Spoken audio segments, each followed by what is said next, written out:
So, Peter, I've been asking you about hunting for treasure. Can I ask you a few more questions? Sure. So, why are there so many sunken ships in South Africa? Um, Well, I guess around the southern tip of Africa, because of the really bad weather, it really changes really quickly in those parts. And with the ancient ships, I guess they weren't really prepared for that kind of weather, right. unexpected. So I think that's probably one reason. And I think one of the other reasons probably are piracy. People that were after the the loot, I guess, if you want to put it that way. Yeah. Right. And if it's so dangerous, how do people find these sunken ships Mm. nowadays? I think I mean, obviously with technological advances, it's easier to track um, where the possibly where these sunken ships might be. I think they can use satellite Mm. navigation and things like that. But obviously also finding out more about history and going through historical records and finding out the old shipping routes and possibly where ships got lost.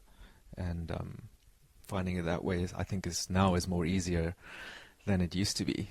So it sounds like an interesting combination of technology, science, history, Ah, I would guess so, yeah. adventure. Adventure, yeah, yeah. So your friend does this as a hobby. Do you know if it's very expensive? Is it a big investment to?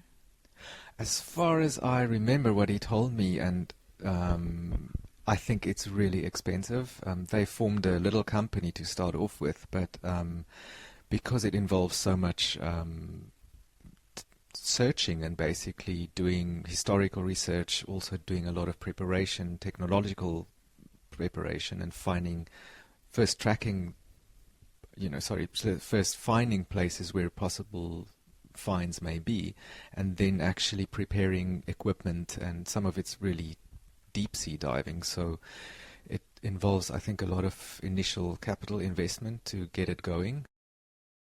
Obviously, there might be a lot of return when they actually find something, but I think in many cases they don't find as much as they expected. So there's a potential for losing a lot of money. So Right. you'd have to have quite a bit of capital investment behind you if you start out. Right. So you need a lot of courage and a lot of money. Yes, but I think he's an adventurer, so I think he goes where adventure leads him. So, be a nice job to do, I think.